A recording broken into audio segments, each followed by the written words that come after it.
Welcome to today's class. हम जिस topic को डिस्कस कर रहे हैं वो है tools and techniques for recombinant DNA technology, that is gene cloning. तो इसके पहले हम डिस्कस कर चुके हैं वेरियस इंस्ट्रूमेंट्स और डिवाइसेस। उसमें हमने कल पढ़ा था PCR, that is polymerase chain reaction. Polymerase chain reaction ये हमारा पिछला टॉपिक था और आज हम डिस्कस करेंगे next topic, that is biological tools. Biological tools जो भी रिकॉम्बिनेंट डीएनए टेक्नोलॉजी है, जीन क्लोनिंग के लिए जो टूल्स यूज़ होते हैं, दैट इज़ बायोलॉजिकल टूल्स। मतलब बायोलॉजिकल टूल्स मतलब वो लिविंग ऑर्गेनिज्म में उस टूल्स का जो फॉर्मेशन है वो लिविंग ऑर्गेनिज्म में होता है, वो प्रोडक्ट्स है लिविंग ऑर्गेनिजम्स के। तो वो हम आज डिस्कस करेंगे बायोलॉजिकल टूल्स। तो देखो बायोलॉजिकल टूल्स तीन है। सबसे पहला जो है वो है एंजाइम्स है, various enzymes required for recombinant DNA technology और जीन क्लोनिंग। नेक्स्ट है cloning vectors and competent host. तो ये जो तीन बायोलॉजिकल टूल्स है, this three are biological tools which are used for recombinant DNA technology. लेकिन जो थ्री दिए हैं उसमें से एक हम आज डिस्कस करेंगे, दैट इज़ एंजाइम्स। और नेक्स्ट जो हमारा लेक्चर होगा उसमें हम cloning vectors and competent host ये हम डिस्कस करेंगे, एंजाइम्स। तो जो भी रिकॉम्बिनेंट डीएनए टेक्नोलॉजी है, इस रिकॉम्बिनेंट डीएनए टेक्नोलॉजी के लिए, रिकॉम्बिनेंट डीएनए बनाने के लिए जो एंजाइम्स रिक्वायर्ड है, उस एंजाइम्स को हम स्टडी करते हैं। कौन से एंजाइम्स लगेंगे? सबसे पहला एंजाइम है लाइसोजाइम्स। लाइसोजाइम्स ये एंजाइम हमने इसके पहले भी सुना है इसका नाम। जो टीयर्स होते हैं, ह्यूमन टीयर्स, इसमें लाइसोजाइम होते हैं और लाइसोजाइम जो है वो that kills the bacteria. Next है न्यूक्लियसेस। न्यूक्लियसेस ये एंजाइम है। न्यूक्लियसेस में रिस्ट्रिक्शन एंडोन्यूक्लियसेस ये एंजाइम का ऐसा ग्रुप है जो रिस्ट्रिक्शन एंडोन्यूक्लियसेस ये एंजाइम डीएनए को कट करते हैं। एक स्पेसिफिक साइट होती है डीएनए पे, उस स्पेसिफिक साइट से वो एंजाइम्स डीएनए को कट करते हैं, तो वो रिस्ट्रिक्शन एंडोन्यूक्लियसेस। फिर नेक्स्ट जो एंजाइम है वो है डीएनए लाइगेज। डीएनए लाइगेज मतलब अगर ये समझ लो, मान लो ये डीएनए मॉलिक्यूल है, तो रिस्ट्रिक्शन एंडोन्यूक्लियस जो एंजाइम है, रिस्ट्रिक्शन एंडोन्यूक्लियसेस ये डीएनए को कट करेंगे।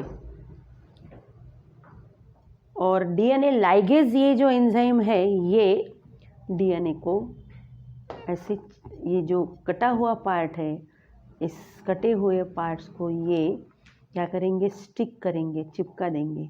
तो ये डीएनए लाइगेज एंजाइम का काम है। दूसरा जो एंजाइम है नेक्स्ट वो है DNA polymerase. DNA polymerase enzyme का काम क्या है? एडिशन ऑफ न्यूक्लियोटाइड्स को ऐड करने के बाद उस न्यूक्लियोटाइड्स का एक कंप्लीट, एक कंटिन्यूअस स्ट्रैंड बनाना, ये है डीएनए पॉलीमरेज का एंजाइम। और दूसरे जो एंजाइम्स है वो है अल्कलाइन फॉस्फेटेजेस है और रिवर्स ट्रांसक्रिप्टेज एंजाइम है। रिवर्स ट्रांसक्रिप्टेज एंजाइम के बारे में भी हमने सुना है कि आपने भी सुना होगा, जैसे एड्स का वायरस है, एड्स का जो वायरस है, एड्स का वायरस आरएनए वायरस है। और एड्स के वायरस में 2 आरएनए मॉलिक्यूल्स होते हैं, 2 आरएनए मॉलिक्यूल्स होते हैं और 2 आरएनए मॉलिक्यूल्स के साथ साथ 2 रिवर्स ट्रांसक्रिप्टेज एंजाइम होते हैं। रिवर्स ट्रांसक्रिप्टेज एंजाइम, ट्रांसक्रिप्शन का मतलब होता है formation of messenger RNA on DNA, that is called as transcription. लेकिन यहाँ पर लिखा रिवर्स ट्रांसक्रिप्टेज एंजाइम। ये जो एंजाइम है, ये एंजाइम आरएनए का कन्वर्शन डीएनए में करता है।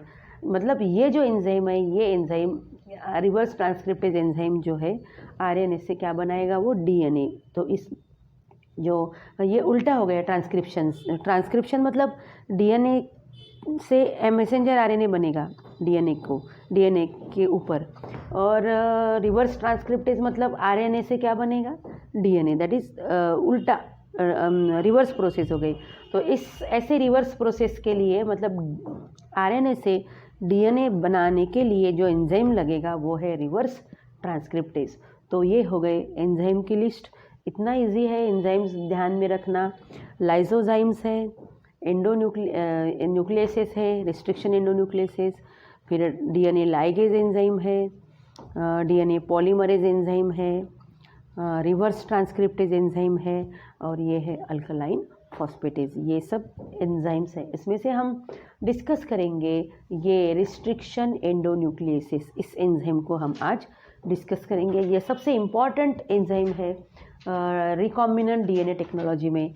तो रिस्ट्रिक्शन एंडोन्यूक्लियसेस ये जो एंजाइम है, ये एंजाइम फॉस्फोडाइस्टर बॉन्ड जो होता है न्यूक्लियोटाइड्स में, उस फॉस्फोडाइस्टर बॉन्ड को ये enzyme, restriction enzyme phosphodiester bond को कट करता है। तो इसलिए इस एंजाइम को बोलते हैं रिस्ट्रिक्शन एंजाइम। देखिए जैसे मैंने यहाँ पर ये डीएनए के 2 स्ट्रैंड्स बनाए, ये 2 स्ट्रैंड्स बनाए, ये 2 स्ट्रैंड्स है डीएनए के।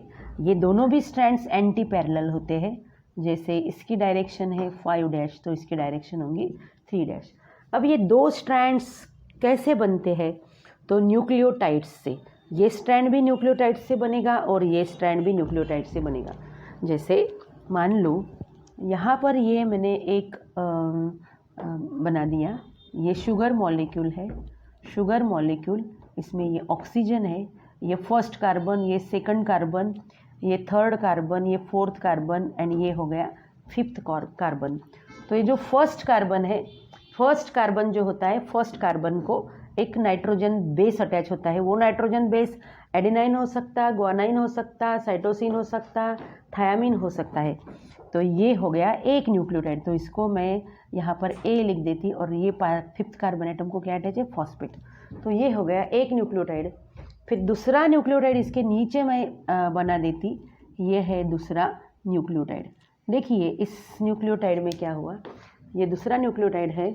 नेक्स्ट न्यूक्लियोटाइड, तो ये दूसरा न्यूक्लियोटाइड है, दूसरा न्यूक्लियोटाइड है, इसको भी मैं एक, ये फर्स्ट कार्बन एटम है, फर्स्ट कार्बन एटम को अटैच होगा एक नाइट्रोजन बेस, जैसे अगर ये होता है साइटोसिन, और उसके 5th कार्बन एटम को अटैच होगा फॉस्फेट।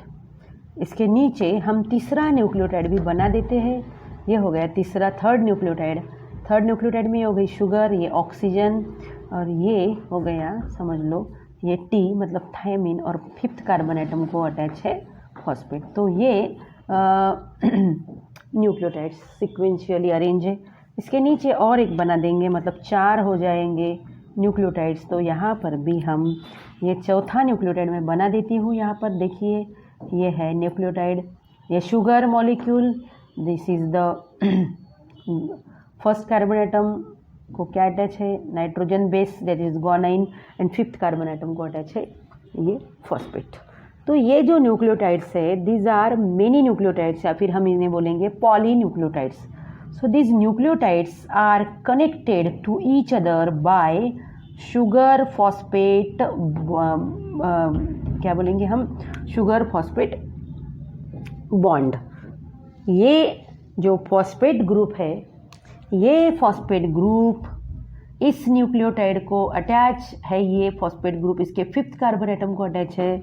ये फॉस्फेट ग्रुप देखिए इसके ऊपर वाला जो न्यूक्लियोटाइड है, इसके तीसरे कार्बन एटम को अटैच है, 3rd कार्बन एटम को, इस तरह से। ये फॉस्फेट ग्रुप यहाँ पर 3rd कार्बन एटम को अटैच है। ये जो बॉन्ड हो गया ना, ये है शुगर एंड फॉस्फेट, ये शुगर फॉस्फेट बॉन्ड है, शुगर फॉस्फेट बॉन्ड, इसे बोलेंगे हम फॉस्फोडाइस्टर बॉन्ड। क्या बोलते हैं इसको?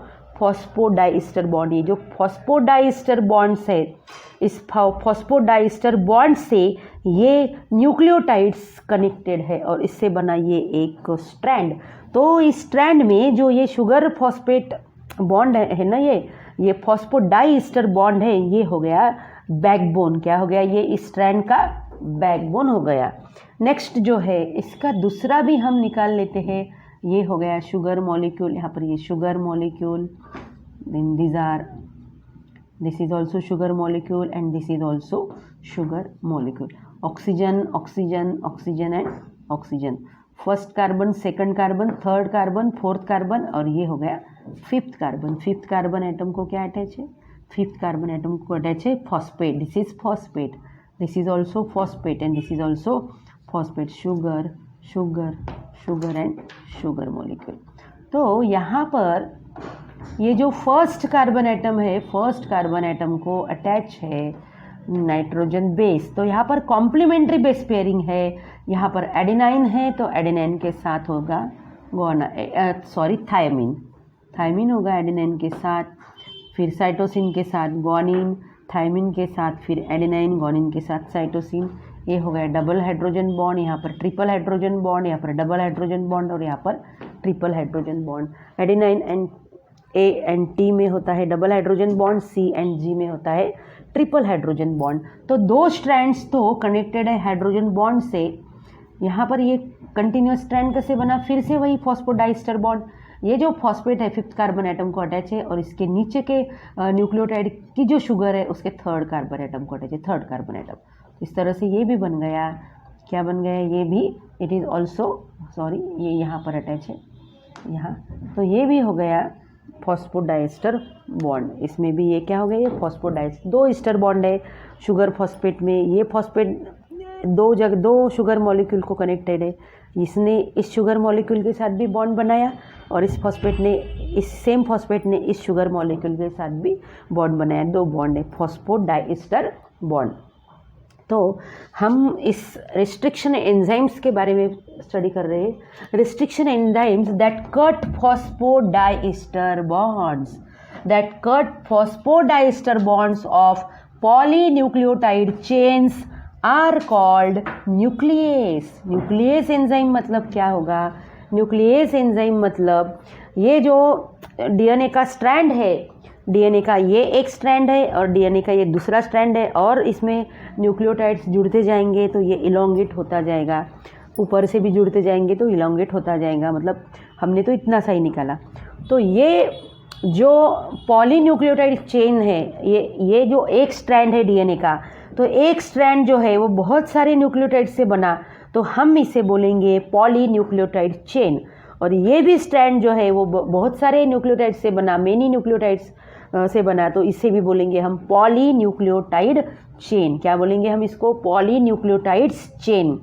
तो ये दो जो पॉलीन्यूक्लियोटाइड्स चेन्स है, ये भी पॉलीन्यूक्लियोटाइड चेन और ये भी पॉलीन्यूक्लियोटाइड चेन, ये दो जो पॉलीन्यूक्लियोटाइड्स चेन्स है, इस पॉलीन्यूक्लियोटाइड चेन्स में जो फॉस्फोडाइस्टर बॉन्ड है, इस फॉस्फोडाइस्टर बॉन्ड को कट करने वाला जो एंजाइम है, that enzyme is called as restriction enzyme.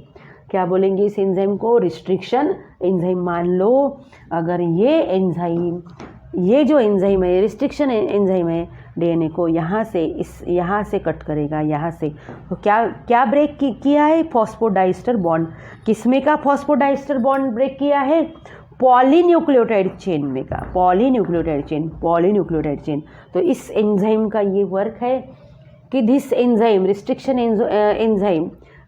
Enzyme cut phosphodiester bonds of this restriction enzymes cut phosphodiester bonds of polynucleotide chains are called as nuclease. The enzyme that cuts phosphodiester bonds of polynucleotide chains are called nuclease. तो इस enzyme को, जो enzyme इस तरह से cut करता है phosphodiester bond को डीएनए के स्ट्रैंड में, मतलब पॉलीन्यूक्लियोटाइड चेन में, उस एंजाइम को क्या कहेंगे हम? न्यूक्लियस।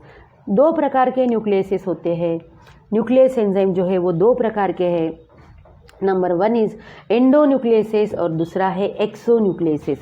एंडोन्यूक्लियसेस का मतलब होता है, देखो ये डीएनए मॉलिक्यूल है, समझ लो अगर ये एंजाइम डीएनए मॉलिक्यूल को यहाँ एंड पे कट करती है, एंड से न्यूक्लियोटाइड्स रिमूव करती है, एंड के न्यूक्लियोटाइड्स को सेपरेट करती है, इस एंड या फिर इस एंड को, तो उस एंजाइम को बोलेंगे एक्सोन्यूक्लियसेस। क्या बोलेंगे? ये इसे एक्सोन्यूक्लियसेस। दूसरा है एंडोन्यूक्लियसेस। एंडोन्यूक्लियसेस जो है वो डीएनए का जो मॉलिक्यूल है, ये दोनों मॉलिक्यूल मतलब डीएनए के मॉलिक्यूल को अगर यहाँ बीच में से कट करता है enzyme, that enzyme is called as endonucleases. तो कितने प्रकार के न्यूक्लियोसिस एंजाइम है? 2 प्रकार के, endonucleases and exonucleases. Endonucleases cut DNA within, मतलब बीच में से कट करेगा डीएनए को, and exonucleases means cut nucleotides from ends of DNA.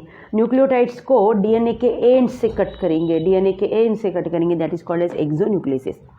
देख फॉस्फोडाइस्टर बॉन्ड यहाँ पर मैंने आपको बताया, तो ये फॉस्फोडाइस्टर बॉन्ड्स जो है, फॉस्फोडाइस्टर बॉन्ड इसको मैंने कट किया था, फिर से जोड़ देती हूँ।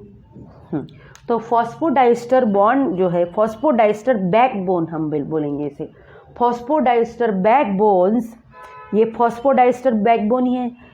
Backbone are at highly specific sites on both strands of duplex is cut by this enzyme called these enzymes called restriction endonucleases और restriction enzymes। restriction endonucleases ये जो एंजाइम है इसी का दूसरा नाम है restriction enzymes। तो ये जो restriction enzymes है, ये फॉस्फोडाइस्टर बैकबोन है ना, फॉस्फोडाइस्टर बैकबोन, ये हो गया फॉस्फोडाइस्टर बैकबोन, मतलब ये शुगर फॉस्फेट बॉन्ड, ये जो शुगर फॉस्फेट बॉन्ड है यही है फॉस्फोडाइस्टर बैकबोन।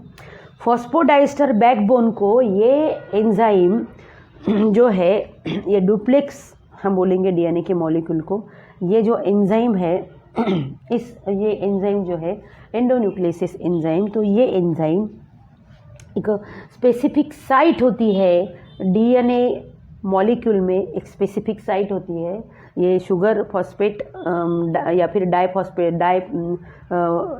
फॉस्फोडाइस्टर बॉन्ड में एक स्पेसिफिक साइट है डीएनए के मॉलिक्यूल पे, उसी साइट से उसी जगह से ये एंडोन्यूक्लियोसिस एंजाइम कट करता है डीएनए मॉलिक्यूल को।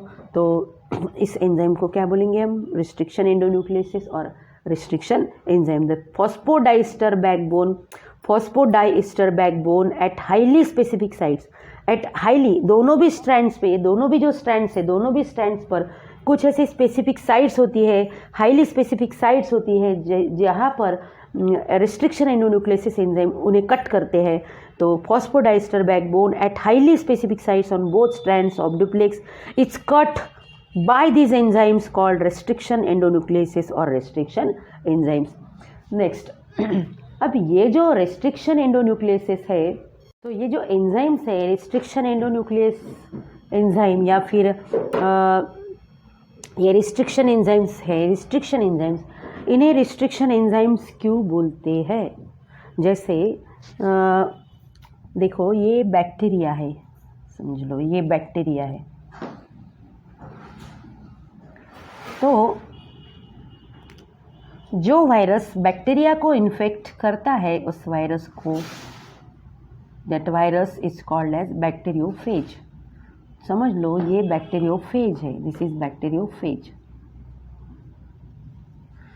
इस बैक्टीरियोफेज में ये है इसका जेनेटिक मटेरियल, तो ये है डीएनए, और ये है bacteriophage, this is bacteriophage and this is bacteria. मानेंगे हम इस बैक्टीरिया को कि ये बैक्टीरिया है इश्चेरिशिया कोलाई, ई कोलाई बैक्टीरिया। जब भी ये बैक्टीरियोफेज मतलब ये वायरस, जो वायरस बैक्टीरिया को इन्फेक्ट करता है उस वायरस को क्या बोला जाता है? बैक्टीरियोफेज।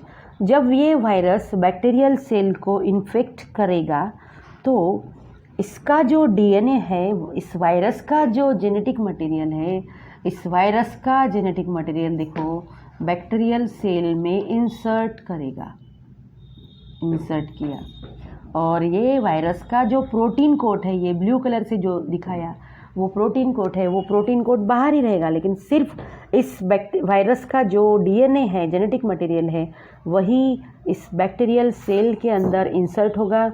फिर ये डीएनए हो सकता है इसकी मशीनरी यूज़ करेगा और रेप्लिकेट होगा, मल्टीप्लाई होगा और बैक्टीरिया के डीएनए को डिस्ट्रॉय कर देगा।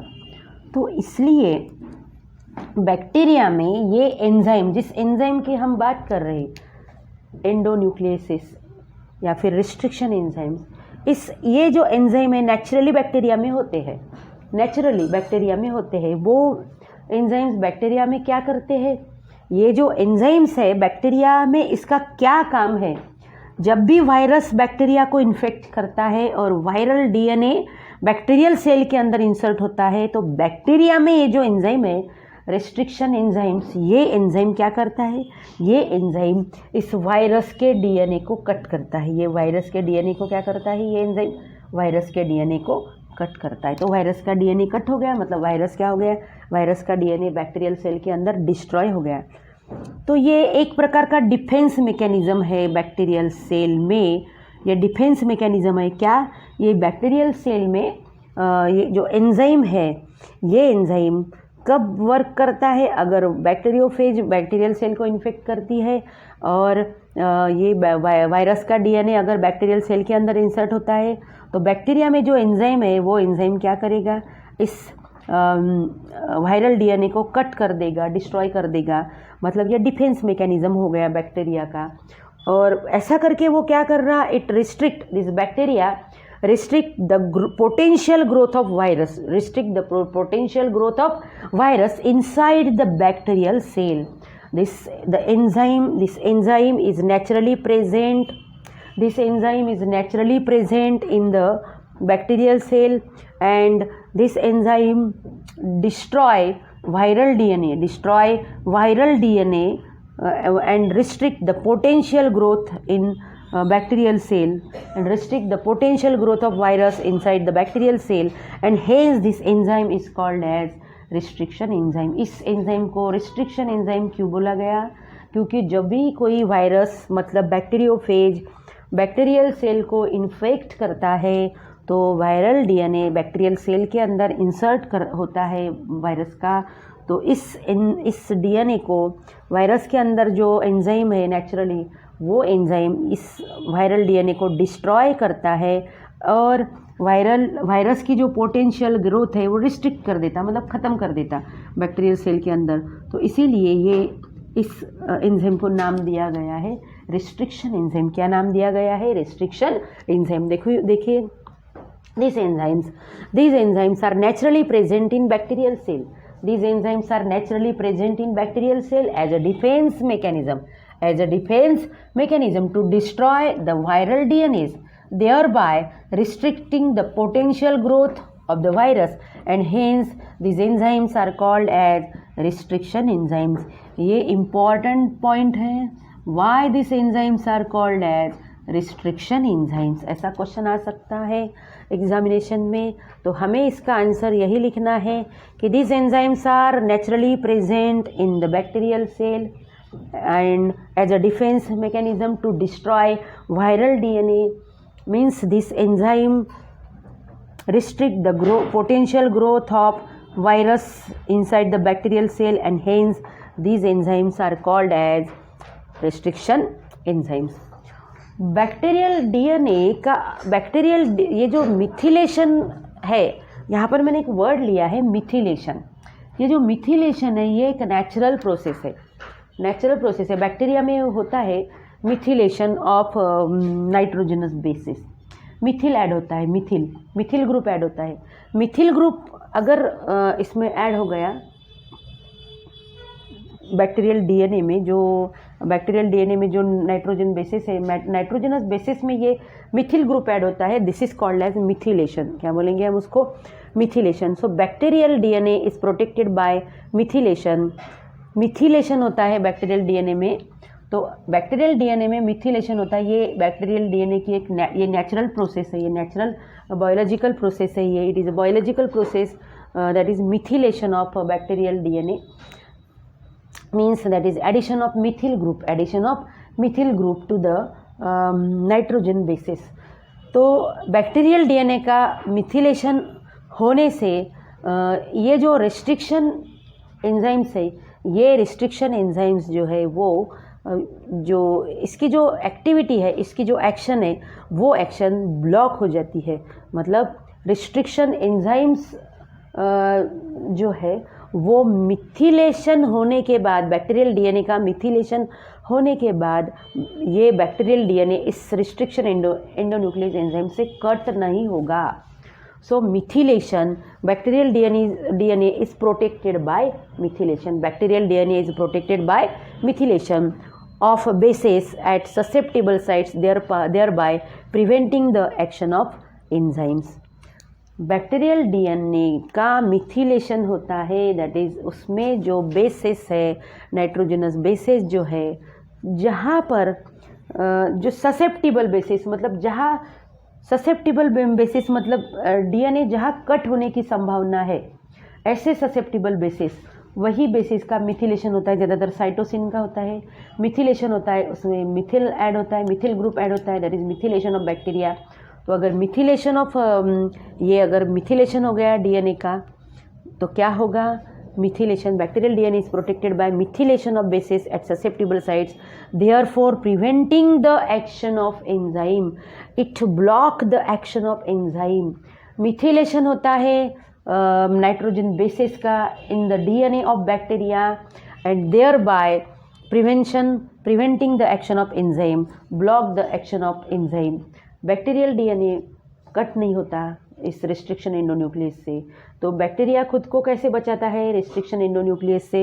रिस्ट्रिक्शन एंडोन्यूक्लियस, तो ये restriction endonuclease enzyme bacterial cell में है नेचुरली. तो ये एंजाइम वायरल डीएनए को कट करता है, लेकिन बैक्टीरियल डीएनए को नहीं कट करता है.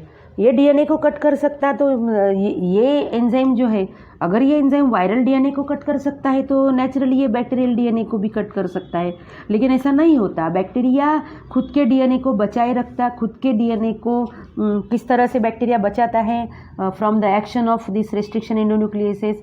ये एक नेचुरल फिनोमिना से methylation of bases, methylation of nitrogenous bases at susceptible site, जहाँ पर डीएनए कट होता है रिस्ट्रिक्शन एंडोन्यूक्लियस से, वही जो नाइट्रोजन बेसिस है वो उसी नाइट्रोजन बेसिस में मिथिल ग्रुप ऐड होता है. और मिथिल ग्रुप ऐड होने से क्या होता कि ये नाइट्रोजनस बेसिस जो है मिथिलेटेड होते हैं, और मिथिलेटेड नाइट्रोजनस बेसिस होने से जो डीएनए है, डीएनए कट नहीं होता रिस्ट्रिक्शन एंडोन्यूक्लियस से. मतलब ये प्रिवेंट करता है, prevention of action of enzyme, means it block the action of enzyme. Which कौन से एंजाइम की एक्शन ब्लॉक हो गई? कौन से एंजाइम के एक्शन से बैक्टीरियल डीएनए बच गया? तो रिस्ट्रिक्शन एंजाइम्स. रिस्ट्रिक्शन एंजाइम किससे? बैक्टीरियल सेल में जो रिस्ट्रिक्शन एंजाइम बना था उससे कौन सा डीएनए डिस्ट्रॉय हो गया? Viral DNA. लेकिन बैक्टीरियल डीएनए नहीं. क्यों? क्योंकि बैक्टीरियल डीएनए का मिथिलेशन होता है. मिथिलेशन मतलब जो भी ससेप्टिबल साइट्स है डीएनए पे, जहाँ कट हो सकता है डीएनए, वहाँ पर जो नाइट्रोजनस बेसिस है, ज़्यादातर जो साइटोसिन है, तो वह उस साइटोसिन में मिथिल ग्रुप ऐड होता है. वहाँ पर क्या होता है? मिथिल ग्रुप ऐड होता है. That is called as methylation. क्या बोलेंगे हम उसको? Methylation of bases at susceptible site, thereby preventing the action of enzyme. Restriction endonuclease enzyme DNA को कट करता है, इसीलिए इस एंजाइम को बोला गया है बायोलॉजिकल सीजर या फिर मॉलिक्यूलर सीजर. सीजर मतलब कैंची. तो इस रिस्ट्रिक्शन एंडोन्यूक्लियस एंजाइम को क्या बोलते हैं? Biological scissor. और क्या दूसरा नाम क्या है इसका? Molecular scissor. Restriction enzyme is used as molecular scissor to cut the DNA at specific sequences. DNA में कुछ स्पेसिफिक सीक्वेंसेस है, कुछ स्पेसिफिक बेस पेयर है, जो हम नेक्स्ट वीडियो में देखेंगे, जहाँ से रिस्ट्रिक्शन एंडोन्यूक्लियस बिल्कुल डीएनए को कट करता है. तो इसलिए ये रिस्ट्रिक्शन एंडोन्यूक्लियस एंजाइम डीएनए को कट करता है. तो इसीलिए रिस्ट्रिक्शन एंडोन्यूक्लियस एंजाइम को क्या बोलेंगे? रिस्ट्रिक्शन एंडोन्यूक्लियस एंजाइम को बोलते हैं बायोलॉजिकल सीजर या फिर मॉलिक्यूलर सीजर. नेक्स्ट है the sites recognized by restriction enzymes are called recognition sites or recognition sequences. जो पर्टिकुलर सीक्वेंसेस है डीएनए मॉलिक्यूल में, पर्टिकुलर बेस पेयरिंग है, जिसे ये रिस्ट्रिक्शन एंडोन्यूक्लियस एंजाइम रिकॉग्नाइज करता, मतलब पहचान लेता और बिल्कुल वहीं से डीएनए को कट कर देता है. तो वो जो साइट्स है जहाँ से restriction endonuclease enzyme restriction nucleus enzyme DNA को कट करता उस साइट्स को क्या बोलेंगे हम? Recognition sites. क्या बोलेंगे हम उसे? रिकॉग्निशन साइट्स या फिर रिकॉग्निशन सीक्वेंसेस। रिकॉग्निशन साइट्स और रिकॉग्निशन सीक्वेंसेस मतलब डीएनए में ऐसे बेस पेयरिंग जहाँ से रिस्ट्रिक्शन एंडोन्यूक्लियस एंजाइम डीएनए को कट कर सकता है। तो ये रिकॉग्निशन सीक्वेंसेस और रिकॉग्निशन साइट्स को हम अगले लेक्चर में डिस्कस करेंगे।